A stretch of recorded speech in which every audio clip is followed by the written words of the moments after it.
এক বাড়িতে আগুন লাগছে।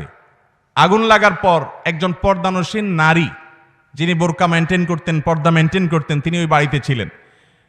তিনি আগুন লাগার পর স্বর্ণ গহনা, যেগুলো দামি জিনিসপত্র ছিল, এগুলো সব একত্র করেছেন, করে তিনি বাড়ি থেকে বের হবেন। এই অবস্থা তাকায় দেখেন যে বাহিরে পুরুষরা আগুন নেভানোর কাজ করছে। যেহেতু পুরুষরা আগুন নেভাচ্ছে, সেজন্য উনি আর বাহির না হয়ে ওই আগুন লাগা ঘরের খাটের নিচে তিনি যাই লুকিয়েছেন, যার কারণে আগুনে পুড়ে তিনি শেষ হয়ে মরে গেছেন। এই যে পর্দা করতে গিয়ে তিনি নিজের জীবনটাকে পর্যন্ত শেষ করে দিয়েছেন। পর্দা যারা করে তারা কত খারাপ, কত বাজে। এ হলো গল্প, এ হলো আপনার গল্পের নামে পর্দার বিদ্বেষ আমার সন্তানকে শেখানো হচ্ছে। ভাইরা আমার, আচ্ছা আপনি আমাকে বলেন, কোন বাড়িতে যদি আগুন লাগে, কোন নারী যদি সে আগুনের মাঝখানে পড়ে যায়, পুরুষরা আগুন নেভাচ্ছে, এই অজুহাতে কোনো মুসলমান নারী বের হবে না?